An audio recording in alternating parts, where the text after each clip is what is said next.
Good morning, students. Welcome to my YouTube channel, Santu Guru, and myself Praveen Kumar Pandey, and I am your math teacher. And today I have taken a video for class 11th with beginning, है ना. मैं starting से ये topic लेकर के आया हूँ, chapter लेकर के आया हूँ क्लास 11th के लिए, अपकमिंग सेशन के लिए. और this video started from the chapter first for class 11th, set theory. Set theory is a first chapter. मैं बोलूँ तो ऐसा नहीं कि ये है ना एकदम most important for IIT JEE, है ना, इस लेवल का जो है सो ये इसमें क्वेश्चन पूरा वैसा नहीं कि पूरा एडवांस आता है. उस टॉपिक का है ना उस लेवल का क्वेश्चन इसमें नहीं आता है, ठीक है, एग्जामिनेशंस में. But this is for syllabus, है ना, ये सिलेबस के लिए है और थोड़ा सा इंटरेस्टेड है, डेली लाइफ से रिलेटेड है, थोड़ा सा जानना हमारे लिए बहुत ज़रूरी है, इम्पॉर्टेंट कह सकते हैं, है ना. तो इम्पोर्टेंस को लेकर के we have to study this chapter. Okay, मेरी सेशन में है ना जो सो मेरे टाइम में जिस वक्त मैंने किया था 11th 12th, at that time ये जो है सो क्लास 9th में भी मेरा टॉपिक था ना. उस टाइम में जो है सो तो एक तरीके से थोड़ा सा इम्पॉर्टेंट है ना, क्योंकि इसके बाद हम लोग जब कोऑर्डिनेट ज्योमेट्री पढ़ेंगे तो कार्टेशियन प्रोडक्ट से पढ़ना होता है. कार्टेशियन प्रोडक्ट सब इसी से रिलेटेड है, तो थोड़ा सा इसका इम्पोर्टेंस बढ़ जाता है ना.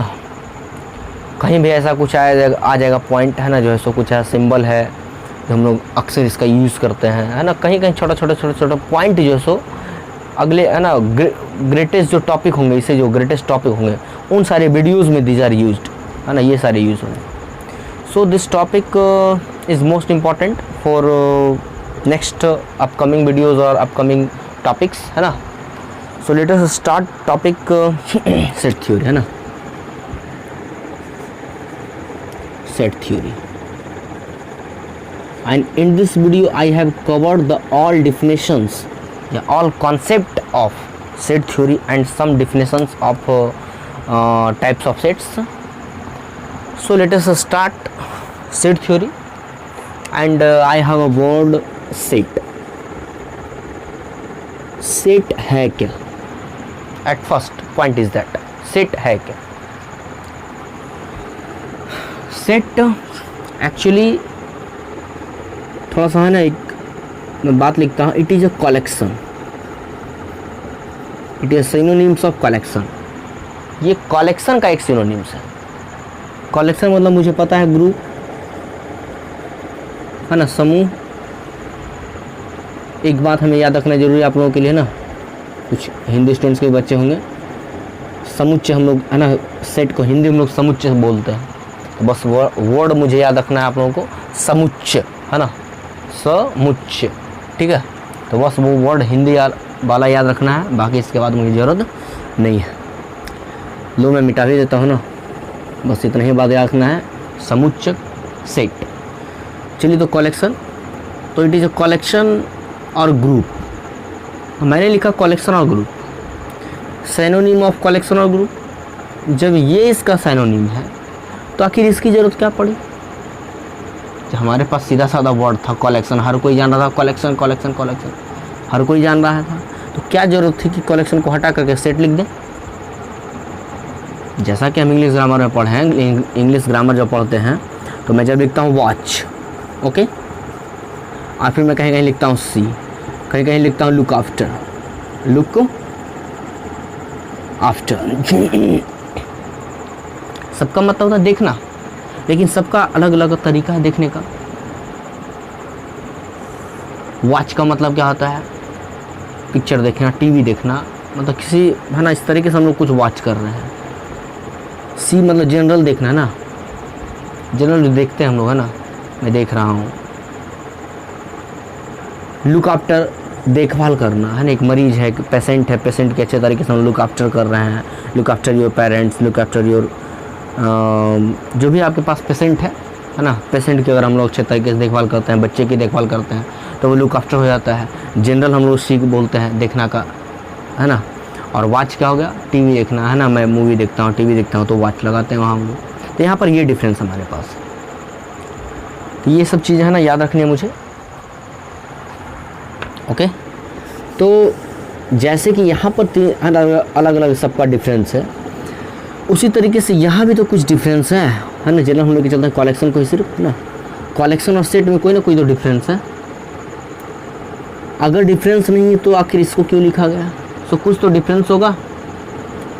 Let us watch what is the difference between collection and set. तो हम लोग एक काम करते हैं ना, सेट को डिफाइन कर देते हैं। सेट का एक अप्रोप्रिएट डिफिनेशन दे दूँ, then it is clear what is the difference between collection and set. Okay, तो we can write here according to definition of set, set is a well defined collection of objects.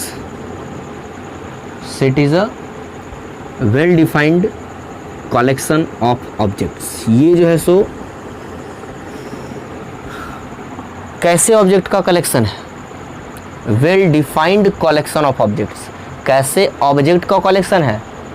तो जो object group में हो और वो एक well definition के साथ हो, एक वेल डेफिनेशन के साथ हो।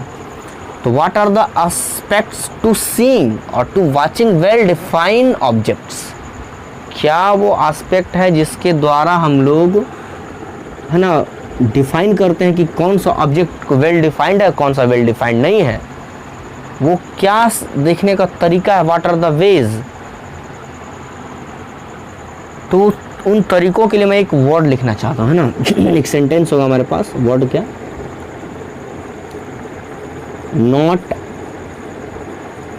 Change, this is only for my aspects. Okay, और इसी तरीके से हम लोग डिफाइन करेंगे। ये डिफिनेशन लिखने की जरूरत नहीं है, हाँ, बट अंडरस्टैंड करना ये बहुत जरूरी है आपके लिए। नॉट चेंज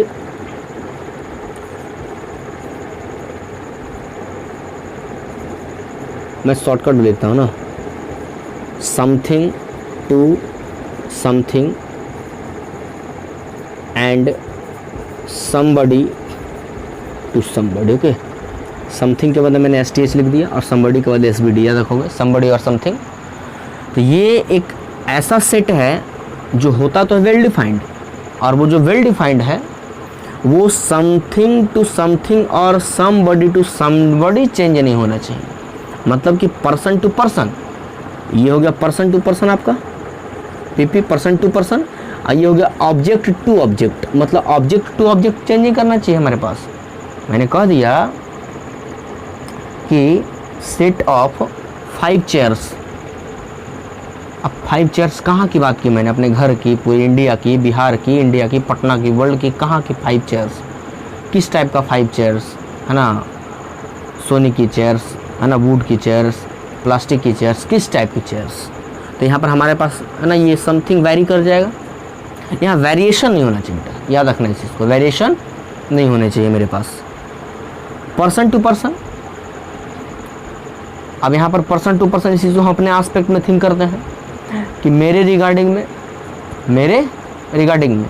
5 चेयर्स मेरे घर का कोई और हो जाएगा, आपके रिगार्डिंग पूरी इंडिया का आप चेयर्स हो सकते थे। यहाँ पर हमारा है ना डिफाइन नहीं किया कहाँ का चेयर को लेना है, ये मैंने क्लियर नहीं किया ना, यहाँ क्लियर किया है। दूसरा somebody टू somebody, अगर मैंने सपोज एक तो somebody मैंने बता दिया, मेरा एस्पेक्ट अलग, आपका एस्पेक्ट अलग, हो सकता है कि यहाँ पर है ना उसके डिफिनेशन में somebody टू somebody वेरी कर जाए। जैसे मैंने बोला कि set of 5 cricketers of India, अब 5 क्रिकेटर्स की मुझे बात करनी है, तो 5 क्रिकेटर्स का मतलब क्या? 5 एक्टर्स अगर बोल दिया, 5 एक्टर्स और क्रिकेटर्स कुछ भी ले लें, डजंट मैटर। तो क्या कौन सा 5 एक्टर्स, 5 लीडर्स ऑफ इंडिया, कौन से 5 लीडर्स, किन की आप बात कर रहे हो? लीडर तो हज़ारों हैं, बिखरे पड़े हैं, गली टू गली कर सकते हैं ना, किसकी हम बात कर रहे हैं? तो यहाँ पर मेरे पास कोई क्लियरेंस नहीं है। तो यही बात यहाँ पर हमारे पास है कि somebody टू somebody और something to something has not been varied, it is the well defined collection। अगर वो समथिंग टू समथिंग और समबडी टू समबडी वैरी ना करे तब वो चीज़ वेल डिफाइंड कलेक्शन हो जाएगा। बस इस चीज़ को मुझे जान लेना है, well defined collection. There is no need to write this line in the examination, हाँ, बट अपने फेयर कॉपी में ज़रूर उतारो ताकि वो आप लोग समझ सको अच्छे तरीके से। तो हम लोग एग्जाम्पल की बात करते हैं। एग्जाम्पल नंबर फर्स्ट एग्जाम्पल मैंने अगर कह दिया set of all actors of India,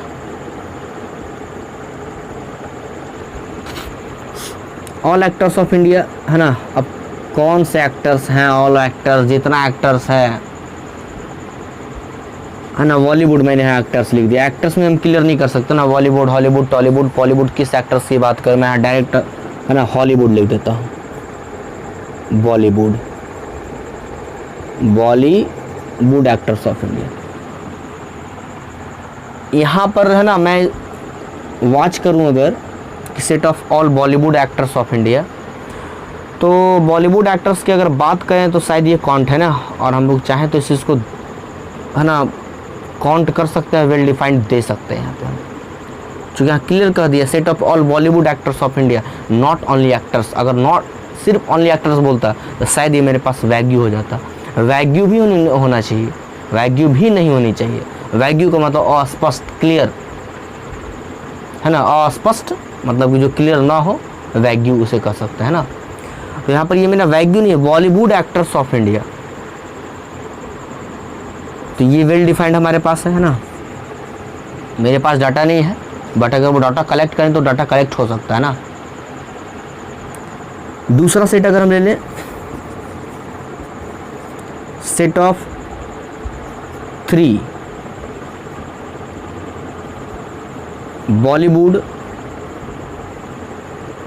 actors of India है ना। अब 3 बॉलीवुड एक्टर्स लेना है।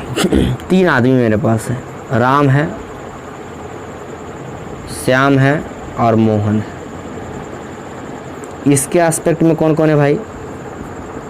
अमिताभ बच्चन, दिलीप कुमार, राजेश खन्ना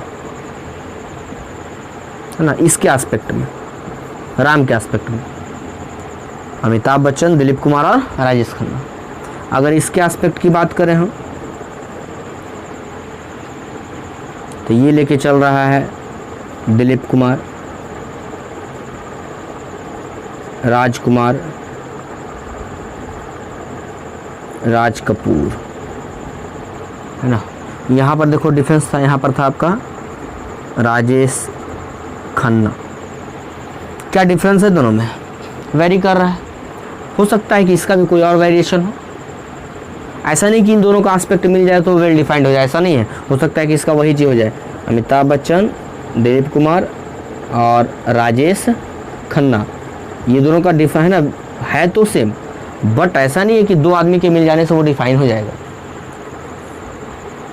मतलब कि सबके नज़र में वो सेम हो, बात ये मैं बोल रहा हूँ।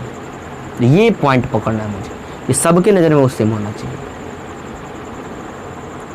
तो यहाँ पर we can say that it is not an example of a set. क्यों नहीं है? चूँकि यहाँ पर बोल दिया गया है कि हमारा जो ऑब्जेक्ट होना चाहिए, जो कलेक्शन होना चाहिए, इस कलेक्शन के बारे में बात की जा रही है।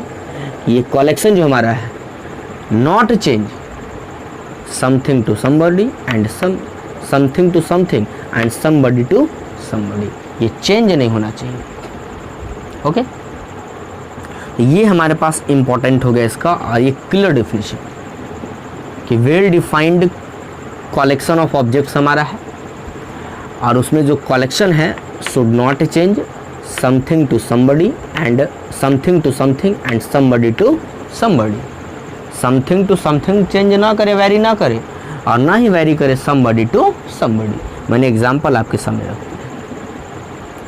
बहुत सारे एग्जाम्पल्स आपको मिल जाएगा ना, बस इस तरीके से माइंड में फिट रख लेना है। अगर मैं एक आध एग्जाम्पल और लेके चर्च करूं तो मैं लिख सकता हूं एग्जाम्पल 3 यहाँ पे है ना। अगर मैं बोल दूं कि set of all countries of Asia, set of all countries of Asia. क्या ये वेल डिफाइंड है? ऑल कंट्रीज का दिया ना, पता है कि कितने कंट्रीज है ना, 30, 32, 34 जो भी हमारे पास, लेकिन जो भी वेल डिफाइंड होगा, वेल है ना, मतलब कि अप्रोप्रिएट लिखा है कहीं ना कहीं हमारे पास, और ये सबके मन में है कि इतना ही हमारे पास कंट्रीज हैं। बट कह सकते हैं कि it is an example of set, ये है सेट का एग्जाम्पल। लेकिन अगर कहीं कह दे एग्जाम्पल नंबर 4 में set of 5 countries of Asia, अब 5 कंट्री तुम किसको किसको लेते हो, किसको किसको ले सकते हैं? हो सकता है कोई बंदे किसी है ना 5 ऐसे देश को ले जो नेक्स्ट वाला बंदा उसमें से किसी को ना ले, हो सकता है कि तीसरा बंदा पूरा का पूरा ले ले। तो मैंने क्या बताया कि 2 के मिल जाने से वो सेट डिफाइन हो जाता है ना, सबके नज़र में वो सेम होना चाहिए। तो इस तरीके से यहाँ पर हमारा वेरी कर रहा है। So also here we can say that it is also not an example of set. Okay, तो इतना बात हमें याद रखनी है। ओके, तो इसके बाद हम लोग जो है सो इसी टॉपिक पे आप लोग इसका ना स्क्रीनशॉट लीजिए तब तक। ओके, स्टार्ट जल्दी लीजिए स्क्रीनशॉट एकदम।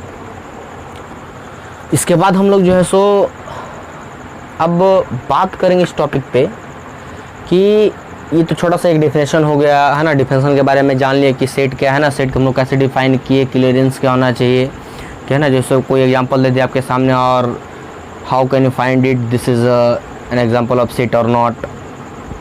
सो ये सारा टॉपिक मैंने कवर किया इसमें, है ना।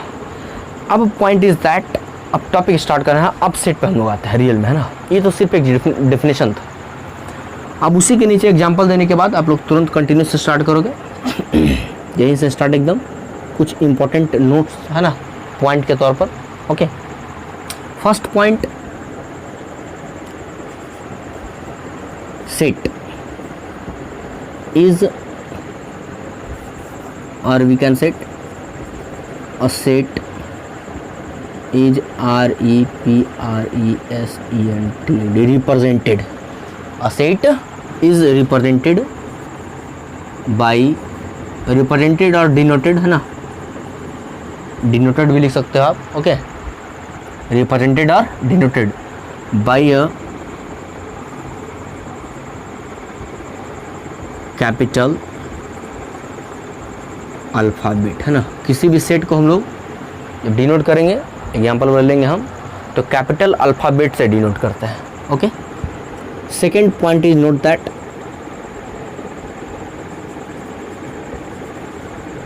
मेंबर ऑफ अ सेट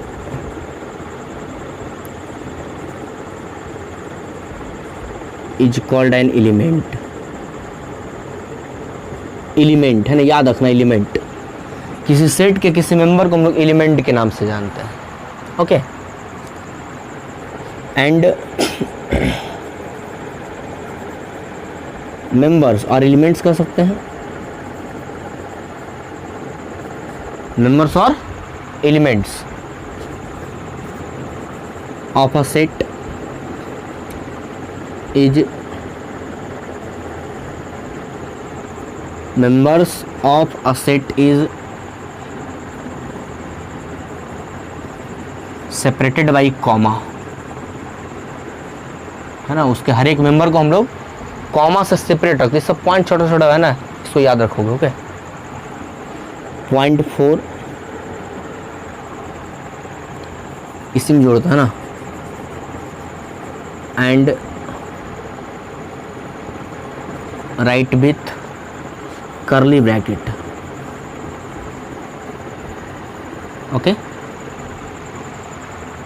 तो हम लिखते हैं कोई सेट, मानो मेरे पास कोई एक सेट ए, मैंने बताया तुरंत किसी सेट को हम लोग है ना कैपिटल अल्फ़ाबेट से डिनोट करता है, तो मैंने फर्स्ट बात ये लिख दिया। ओके, अब सेकंड बात है कि member of a set is called element. उसके मेंबर को हम लोग है ना एलिमेंट के नाम जानते हैं।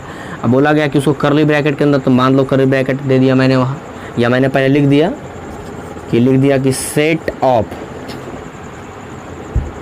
नेचुरल नंबर लेस देन 6 से लेस नेचुरल नंबर मुझे देना है। तो we can write here also curly bracket less 1 2 3 4 and 5। Okay, ये मेरे पास सेट को रिप्रेजेंट करने का ये तरीका हो गया। बस इस तरीके से, मतलब कि याद रखना है कि कैपिटल अल्फ़ाबेट के द्वारा उसका हम नाम डिनोट करते हैं। Okay, and after it right with curly bracket and each element is separated by with comma. किसके द्वारा? कॉमा के द्वारा उसको सेपरेट कर देना है हर एक एलिमेंट। इसके बाद एक इम्पॉर्टेंट नोट जो मुझे याद रखना बहुत ज़रूरी है ना, उसके लिए करना क्या है कि यहीं पर लिखते हैं माइंड करके। ये बहुत ही इम्पोर्टेंट पॉइंट होगा जहाँ पर मैं माइंड लिख दूँ। जिस वीडियो में भी मैं माइंड अगर लिख दूँ तो वो काफ़ी इम्पोर्टेंट पॉइंट होगा आपकी। ओके, लेट एक्स, मैं एक एक्स एलिमेंट लेता हूँ, हो सकता है यहाँ पर एक्स वाई जेड कुछ भी हो सकता है ना, एलिमेंट के तौर पर x be an element of okay a set A.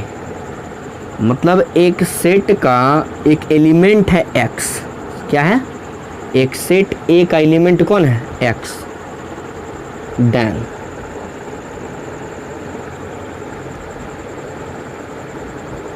It is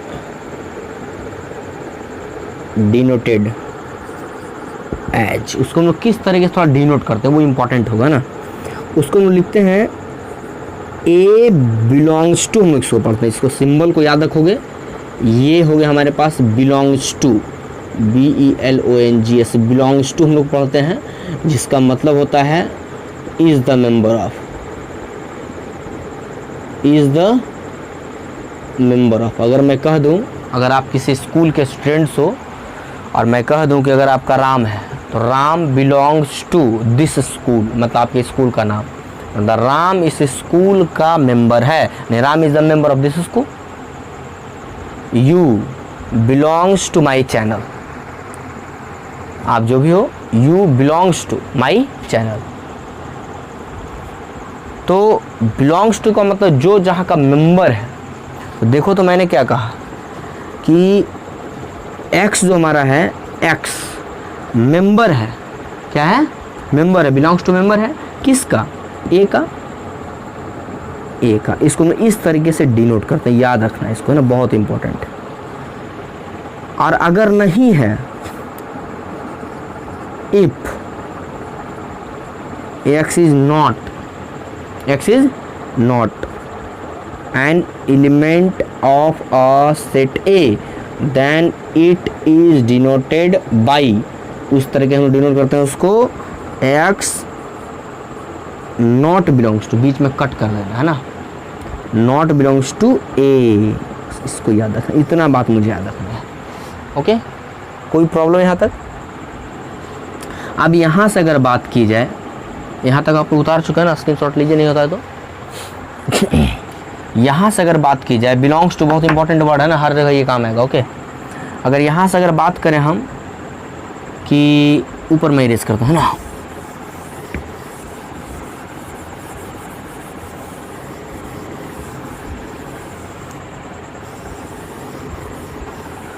चलिए,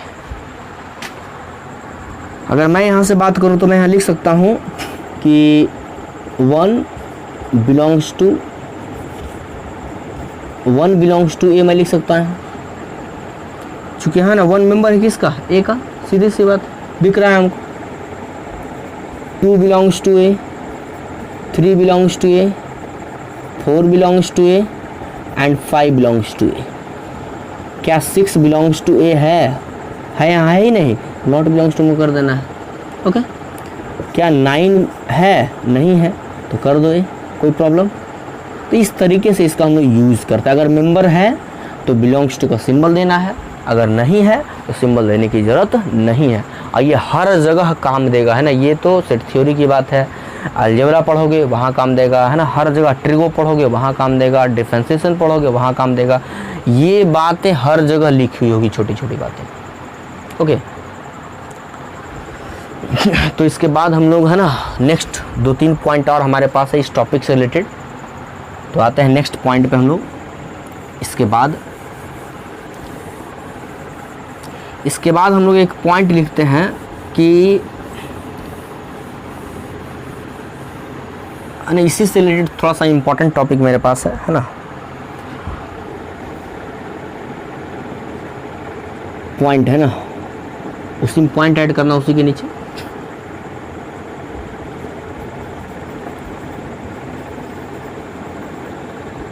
arrangement of set has no different,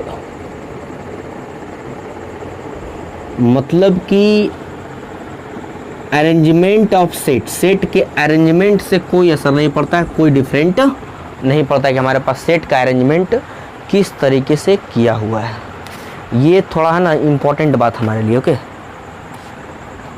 जैसे एग्जांपल की बात करें हम, अगर मेरे पास सेट ए दिए हुए है 1 2 3 4 5, ओके, और एक ए सेट, है ना, इसी दी हुई सेट, इसी का नाम अगर हम 2 3 1 4 5 कर दें, कोई अंतर नहीं पड़ता है ना, या इसी का नाम हम लिख दें 3 2 5 4 1, कोई अंतर इससे नहीं पड़ता है ना, कहीं लिखो ना, कोई अंतर नहीं पड़ता है, 4 5 कोई अंतर नहीं पड़ता है, अरेंजमेंट से कोई अंतर नहीं पड़ता है। चूँकि यहाँ भी हम वही बात लिखेंगे कि 1 belongs to A, 2 belongs to A, 3 belongs to A, 4 belongs to A, 5 belongs to A. वही बात मुझे यहाँ लिखना है, 2 belongs to A, 3 belongs to A, 1 belongs to A, 4 belongs to A और 5 बिलोंग्स टू ए। वही बात मुझे यहाँ लिखना है कि 3 belongs to A, 2 belongs to A, 4 belongs to A, 5 belongs to A और 1 बिलोंग्स टू ए। तो सब में तो बात एक ही लिखनी है मुझे। तो यहाँ पर कोई अंतर नहीं पड़ता है कि अरेंजमेंट नंबर्स का क्या है। हाँ, अपने कॉन्वेंट के लिए, अपनी सुविधा के लिए हम लोग एक अरेंज दे करके लिखते हैं, ये मेरा अपना है। ओके, तो इससे, है ना, कोई अंतर नहीं पड़ता है कि अरेंजमेंट कैसा है उसका। हाँ, बट अरेंजमेंट का थोड़ा आपको ख्याल रखना अपने कॉन्वेंट के लिए, अपनी सुविधा के लिए, बट यहाँ से कोई अंतर पड़ने वाला नहीं है आपके सामने। सो एक इम्पॉर्टेंट मैटर आपके लिए होगा, है ना। चलिए इसके बाद हम लोग दूसरा, है ना, उतारते हैं इसी टाइप से। दूसरा इंपॉर्टेंट नोट क्या है मेरे पास कि अरेंजमेंट के बदले एक वर्ड देते हैं रिपीटेशन।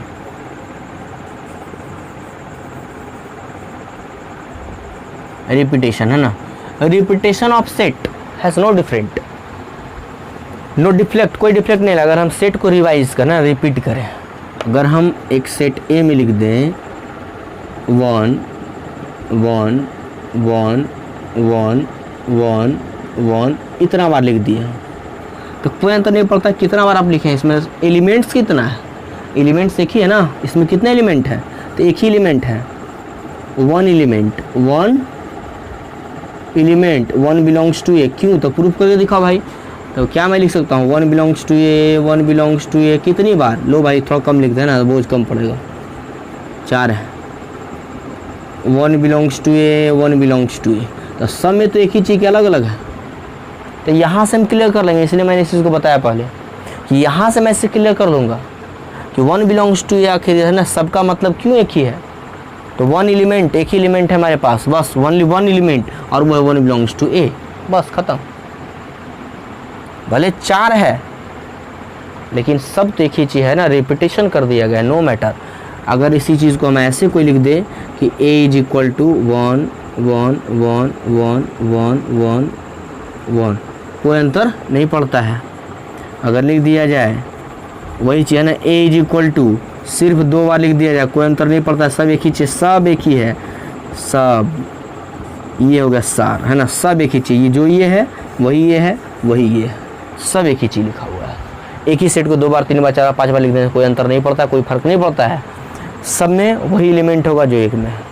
अगर हम 2 3 को इस तरीके से लिख दें कि b इज इक्वल टू कोई सेट है और है 2 3 2 3, है ना, 2 3 इस तरीके से, फिर भी मेरे पास b इज इक्वल टू, है ना, इसमें कितने सेट हैं, मात्र 2 सेट्स हैं, 2 एलिमेंट, सॉरी 2 एलिमेंट्स, कौन कौन सा भाई, 2 3, बस कर सकते हैं 2 3 ब्रैकेट है ना, कौन कौन सा 2 3, जो इसका मतलब वही इसका मतलब है। अगर पूछ दिया जाए how many elements in this, 2 elements, मात्र 2 और 3, इसमें कितना एलिमेंट है, मात्र 1 एलिमेंट, भले 4 5 6 7 8 लिख दिया गया है। ये पूछे है ना कि इसके बराबर कौन है, 2 3 2 3 2 3 2 3 के बराबर कौन है, और नीचे एग्जाम्पल दिया हुआ रहेगा 2 3 है ना, 10 बार लिख दिया जाए है ना, 12 बार लिख दिया जाए, 2 3 2 3 को सेट बना करके 2 3 2 3 इस तरीके से, इसमें 3 बार है ना, 1 2 3 बार, और एग्जाम्पल में जो है सो 1 बार, दूसरे एग्जाम्पल ये ऑप्शन में 4 बार, तीसरे ऑप्शन में 12 बार, और चौथे ऑप्शन में नो डिफरेंट है ना, कोई अंतर नहीं पड़ता क्या तुम लिखते हो।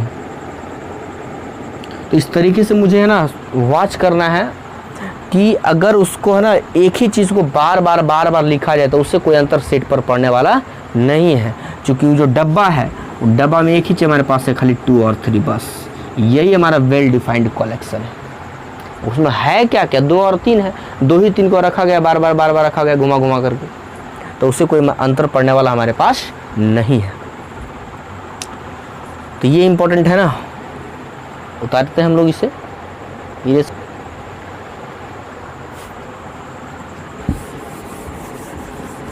इसके बाद हम लोग है ना ये रिप्रेजेंटेशन में देख लिया, मेरे विचार से किन्हीं कोई प्रॉब्लम नहीं होना चाहिए, अगर कोई प्रॉब्लम है तो right in comment box, okay. अब उसके बाद एक टॉपिक हमारे पास होगा, वो point is that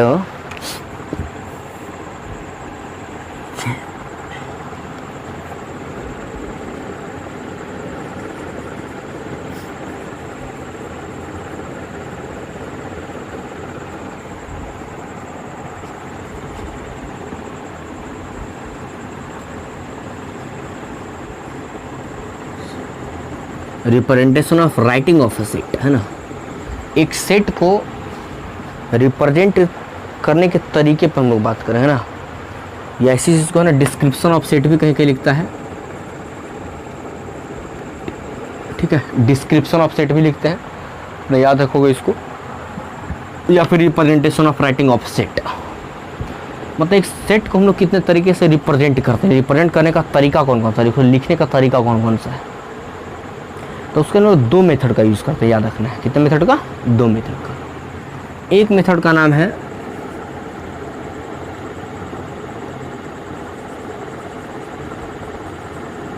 roster form, और दूसरे मेथड का नाम है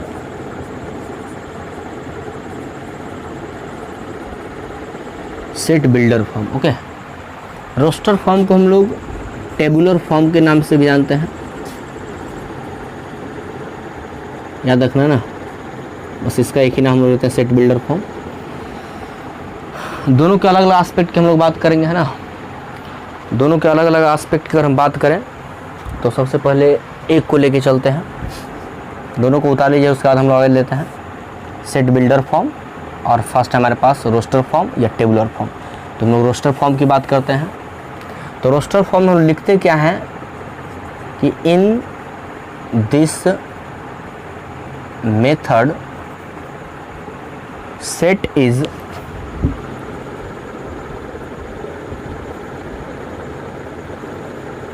written with listing objects, यानी ऑब्जेक्ट को लिस्टिंग कर देना है, with commas and curly bracket।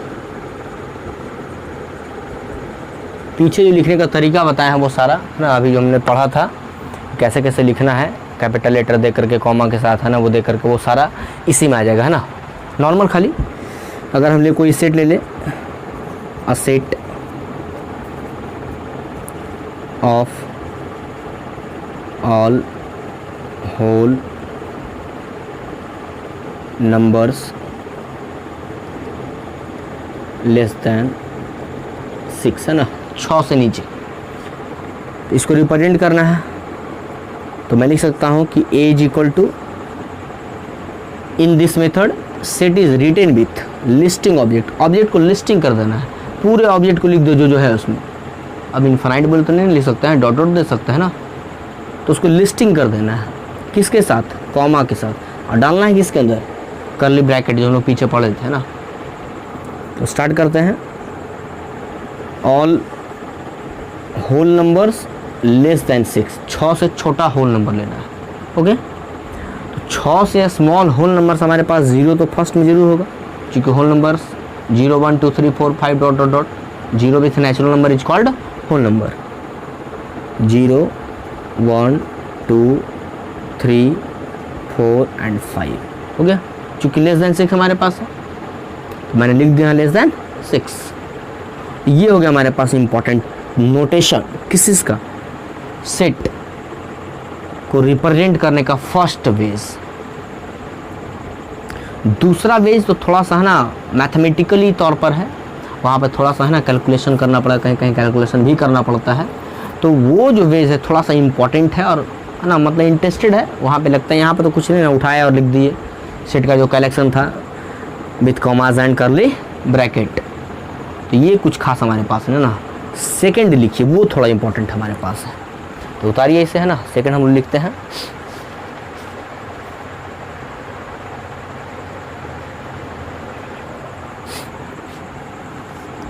Second form is that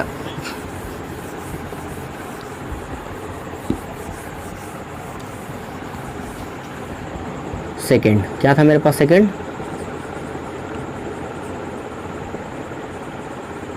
set builder form, और मेथड है ना, लिखते हैं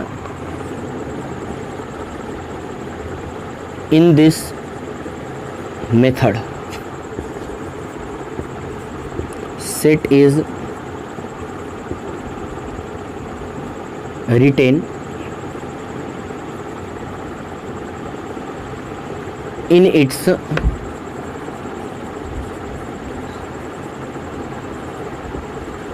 characterizing property है ना, characterizing property in its element।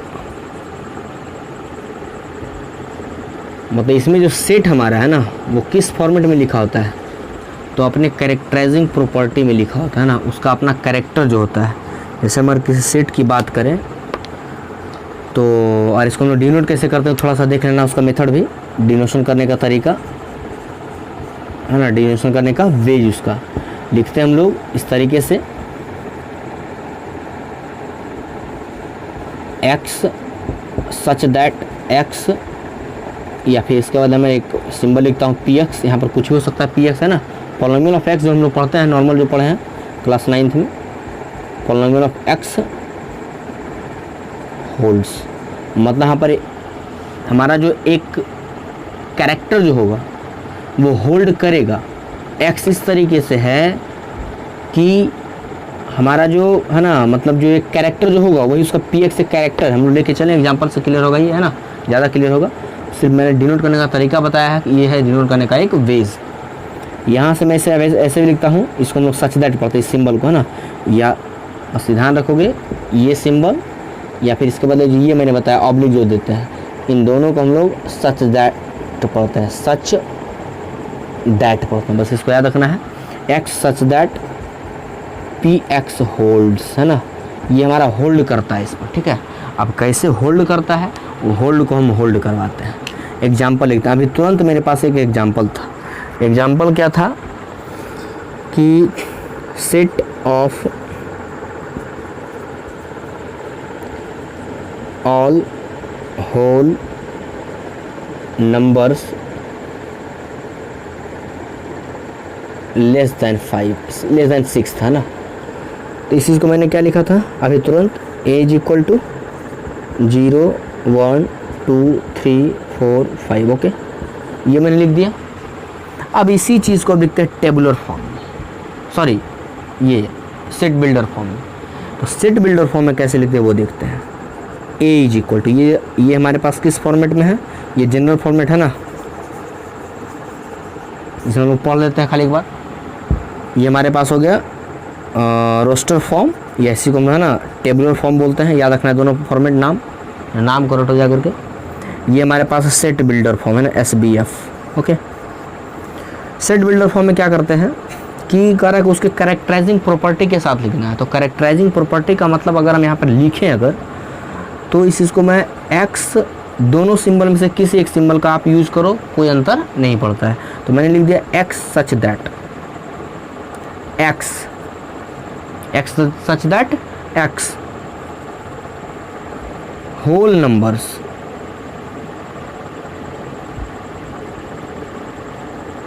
Less than 6। दिख रहा है आपको? हाँ ठीक है, थोड़ा सा मैं नीचे करता है ना, लिख दिया मैंने x such that x whole numbers less than 6। ये भी लिख सकते हैं, कोई दिक्कत नहीं है। यहाँ भी कैरेक्टराइज है ना, इसका कैरेक्टरिस्टिक्स को शो कर रहा है हमारे पास कि जो हमारा x जो है यानी जो एलिमेंट है x इस तरीके से है कि हमारा जो x है होल नंबर है वो भी 6 से लेस। इसका मतलब ये हमारे पास है। आइए इसी चीज़ को डिनोट कर रहा है, x इस प्रकार है कि x such that x whole numbers है ना, मतलब यहाँ पर होल नंबर्स लेस देन 6, वो 6 से छोटा है। यानी x हमारा इस प्रकार है कि वो 6 से छोटा है, वो भी होल नंबर। अगर हम इसे चाहें तो ऐसे भी लिख सकते हैं x सच दैट x, सारा चीज़ वही, होल नंबर्स लेस देन 6। या अगर इसे और शॉर्ट करना चाहे तो लिख सकते हैं x such that x belongs to whole number less than 6, एकदम शॉर्ट में। ये इंपॉर्टेंट, यही बात हर जगह आपके सामने लिखा हुआ, हर जगह इसी फॉर्म में लिखा हुआ होगा। बट ये भी सही है, ये भी सही है, ये भी सही है। x such that x belongs to whole number, और जो होल नंबर है वो 6 से लेस है। इस चीज़ को अगर आप चाहें तो x सच दैट इस सिंबल का भी यूज़ कर सकते हैं, बिलोंग्स टू होल नंबर 6। अगर यहाँ पर कोई n लिख दे तो ये गलत हो जाएगा, चूँकि 0 भी इसमें इंक्लूड मैंने किया है। तो यहाँ पर ये सिर्फ किसका है, होल नंबर का है। ये इंपॉर्टेंट, एकदम बहुत इंपॉर्टेंट है, आपके बहुत इंपॉर्टेंट है सेशन है ना। 2 4 5 एग्जाम्पल हम लोग और लेंगे। आप लोग बुक निकाल सकते हैं ना, बुक निकाल करके एग्जाम्पल इसका देख सकते हैं किस तरीके से इसका एग्जाम्पल आता है। ये एक मैंने एग्जाम्पल दिया ना, 1 2 एग्जाम्पल और लेते हैं, इसको उतारिए है ना। एग्जाम्पल उठाते हैं हम लोग बुक से।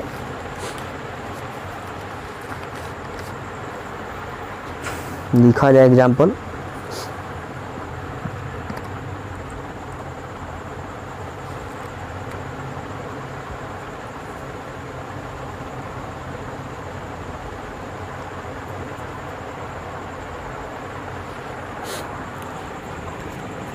एक एग्जाम्पल और बताता हूँ ना, देखिए उतारिए आप लोग यहाँ तक। बुक में एक एग्जाम्पल दिए हुए हैं, set of all even natural numbers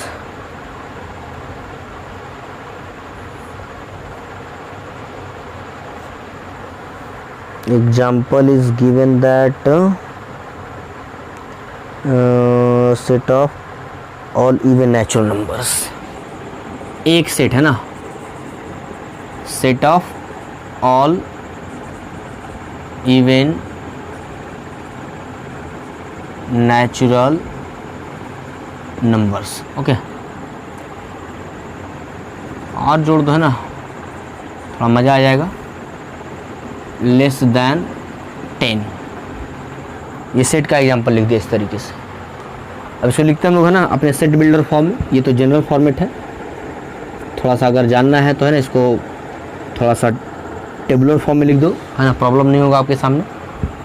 तो टेबुलर फॉर्म में अगर लिखा जाए तो क्या क्या हो सकता है, 2 हो सकता है, 4 हो सकता है, 6 हो सकता है, 8 हो सकता है। चूँकि लेस देन 10 बोला है ना, less than and equal to बोल देते हैं ना, less than and equal to 10 है ना, दोनों को जोड़ दो, थोड़ा मज़ा आ जाएगा, इंटरेस्टेड आ जाएगा। 10 भी मैं ले लिया, चूँकि बोला less than and equal to, less भी लेना और इक्वल टू भी लेना है, ले लिया मैंने इस तरीके से यहाँ पे। अब इसके बाद अगर यहाँ ए इज इक्वल टू, ये भी है, ये भी है, ये टेबुलर फॉर्म में हमारे पास लिखा हुआ है, कोई प्रॉब्लम किसी को। अब इसके बाद हम लोग 2 4 6 8 को किस फॉर्मेट में, इस फॉर्मेट में लिखना है, ये दोनों फॉर्मेट है, ये अच्छा सबसे बेटर फॉर्मेट है ना, इसी फॉर्मेट में लिखना है, ये तो मैंने देख ही लिया है, इसी फॉर्मेट हमको लिखना है। तो यहाँ से अगर हम लिखें तो लिख सकते हैं कि x such that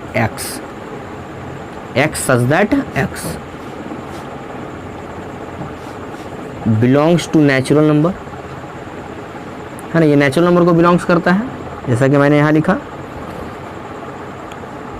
natural number. अब यहाँ बोला है कि इवन है, तो इवन से तो काम नहीं ना चलेगा हमारे पास है। हाँ, इवन के लिए तो कोई डिनोशन नहीं होता कि डायरेक्ट, जैसे हमने लिख दिया कि direct x belongs to w लिख दिया, होल नंबर लिख दिया, और फिर लिख दिया कि लेस देन 6। इसके बाद तो कुछ एस्पेक्ट हमारे पास नहीं, 0 1 2 3 4 5 क्लियर हमारे पास एकदम आँख बंद कर लिख सकते हैं। लेकिन यहाँ पर सिर्फ नेचुरल नंबर को डिनोट करना है। नेचुरल नंबर को डिनोट करने के लिए हम क्या ले सकते हैं, किस तरीके से उसको मैच कर सकते हैं। तो नेचुरल नंबर के अगर हम लिख दें कि x इज इक्वल टू, अगर हम 2n लिख दें, note important here, x is equal to 2n, यही सब सोचना पड़ेगा यहाँ पे, है ना। बहुत सारे एग्जाम्पल बुक में दिए हुए हैं, तो सब बात पर हमको ध्यान देना है, इसीलिए हम इस एग्जाम्पल को ले लिया है। x इज इक्वल टू हमने 2n लिख दिया। अब सिर्फ 2n से भी काम नहीं चलेगा यहाँ पे, है ना, 2p भी लिख सकते हो, कुछ भी लिख सकते हो, कोई दिक्कत नहीं, कोई वेरिएबल दे सकते हैं। तो यहाँ हमने जो 2n लिखा, तो यहाँ 2n का मतलब, n का मतलब तो है ना 1 2 3 4, अगर हम लिख देते हैं कि n बिलोंग्स टू n, तो कुछ भी लिख सकते, लेकिन बोला 10 तक। तो 10 तक अगर लेने की बात की गई है तो यहाँ पे मुझे क्लियर करना पड़ेगा कि n जो हमारा है, तो देखो तो ज़रा 2 × 1 अगर हम करते हैं तो 2 मिलता है, 2 × 2 4 मिलता है, 2 × 3 6 मिलता है, 2 × 4 8 मिलता है, और 2 × 5 10 मिलता है। मुझे 10 तक ही जाना है। तो n का वैल्यू देखो जी, सब n का वैल्यू हमारे पास होगा ये सब। तो मैं यहाँ लिख सकता हूँ कि n belongs to n less than और इक्वल टू, कहाँ तक, 5। मोस्ट इम्पॉर्टेंट, ये सब बात खुद से बेटा याद रखना पड़ेगा, खुद से ये सब बात सोचना पड़ेगा, ऐसे पॉसिबल नहीं है। पूरा एकदम होल सोल माइंड में ये सब बात होना चाहिए। अच्छा, एक बात और जो ध्यान देना है सबको, एक साथ ये सब नोट के तौर पर, ठीक है। किसी नेचुरल नंबर को हम लोग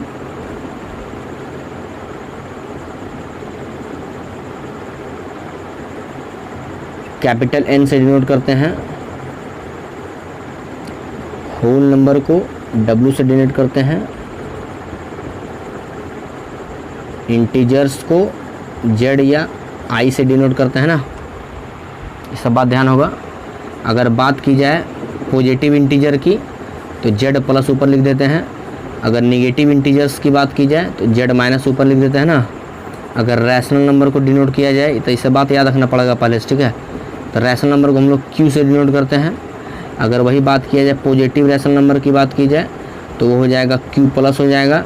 अगर नेगेटिव रैशनल नंबर की बात की जाए तो कुछ नहीं करना है, Q माइनस। तो इसमें छोटा छोटा बात जहाँ आएगा ध्यान देना, ऐसा बात है ना। अगर रियल नंबर की बात की जाए, रियल नंबर की बात, तो रियल नंबर मेरे पास R हो जाएगा, ठीक है। फिर अगर इरेशनल की बात की जाए तो इरेशनल नंबर को दो तरीके डिनोट करते हैं, कहीं कुछ मिलेगा आपको, ठीक है। दोनों याद रखना है।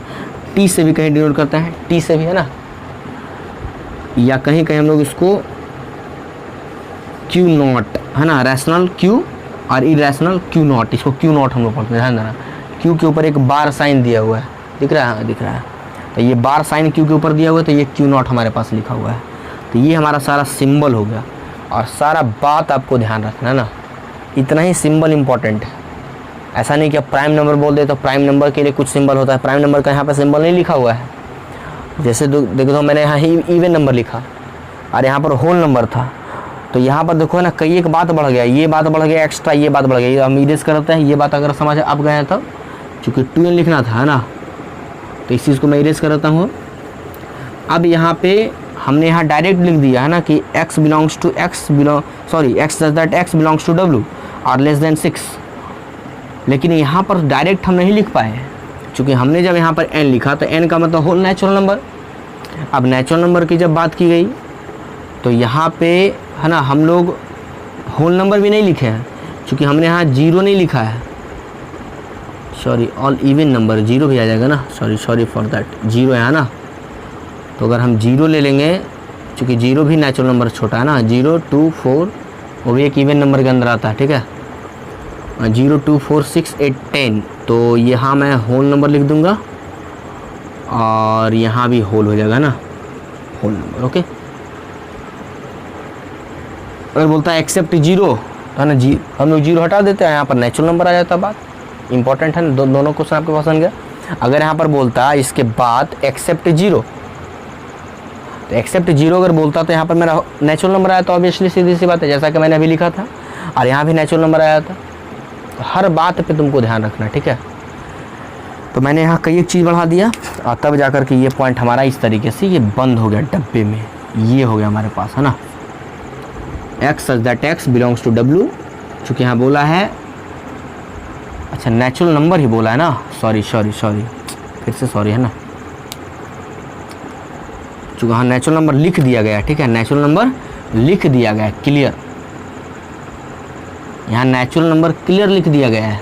जब नेचुरल नंबर क्लियर लिख दिया गया है तब हमें कोई इसमें तोड़ मोड़ नहीं करना है। हाँ, अगर सिर्फ बोला था कि set of all even number, हम थोड़ा सा ना दोनों क्वेश्चन बना ही देते हैं अलग अलग, इसको इरेज करके क्लियर एकदम हो जाएगा। इधर मेरे पास दूसरा एग्जांपल था। तीसरे एग्जांपल की अगर हम बात करें तो ए इज इक्वल टू अगर हो जाता कि set of all even number, है ना, even number less than and equal to 10, इसके लिए हम लोग क्या लिखते हैं, A is equal to x such that x, even number से बोला है ना, नेचुरल ना और कुछ नहीं। तो सीधी सी बात है कि हमारे पास, है ना, वही हो जाएगा। इसमें से अगर हम लिखें इसको हम लोग टेबुलर फॉर्म में, तो ए इज इक्वल टू क्या हो सकता है, 0 हो सकता है, यहाँ 0 नहीं होगा ना, 2 हो सकता है, 4 हो सकता है, 6 हो सकता है, 8 हो सकता है और 10 हो सकता है।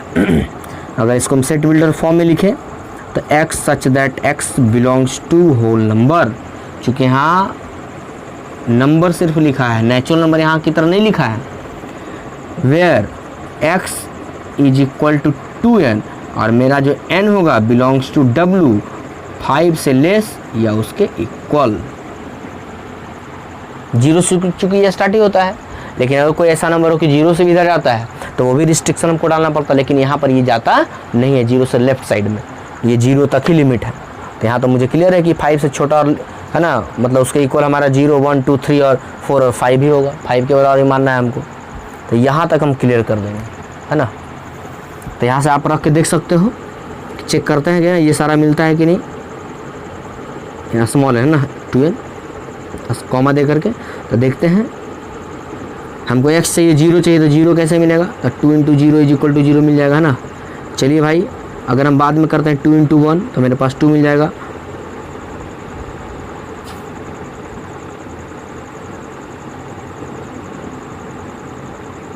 वन 2 इंटू 2 करते हैं तो 2 मिल जाएगा 4, और यहाँ पर अगर हम करते हैं 2 इंटू 3 तो 6 मिल जाएगा, 2 इंटू 4 तो 8 मिल जाएगा, और 2 इंटू 5 तो मुझे 10 मिल जाएगा। पूरा मिल गया, 0 2 3 4 0 2 4 6 8 और 10, ये सारा नंबर मुझे मिल गया।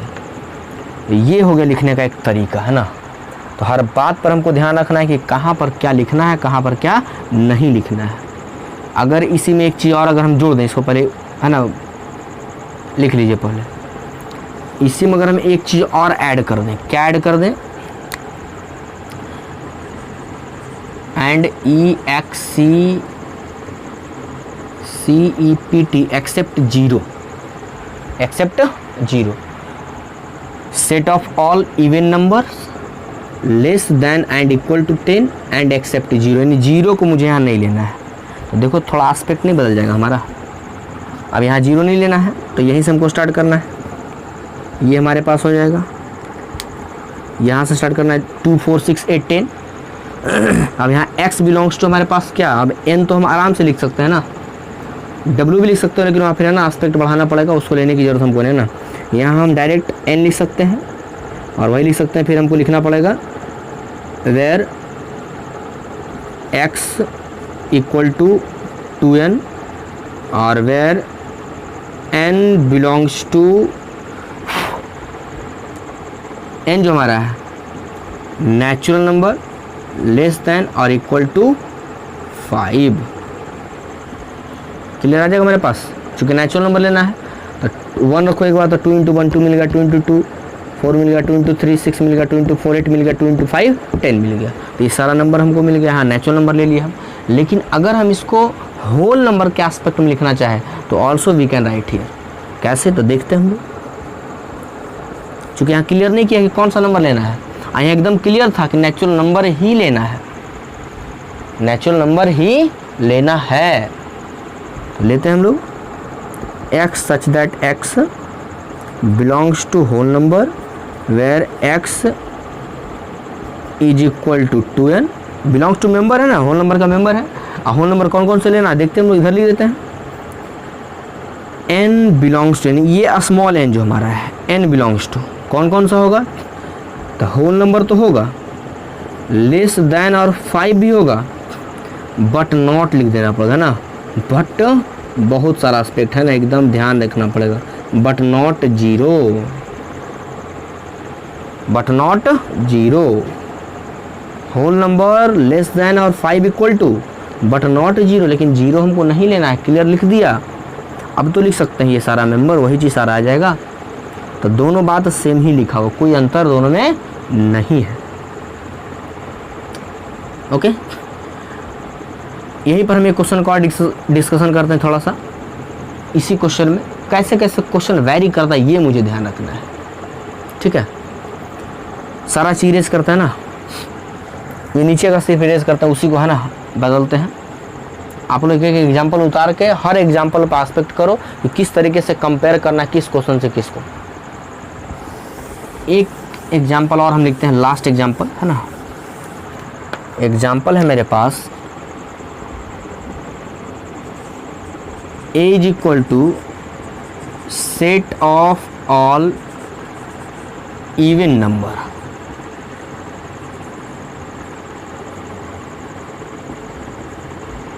less than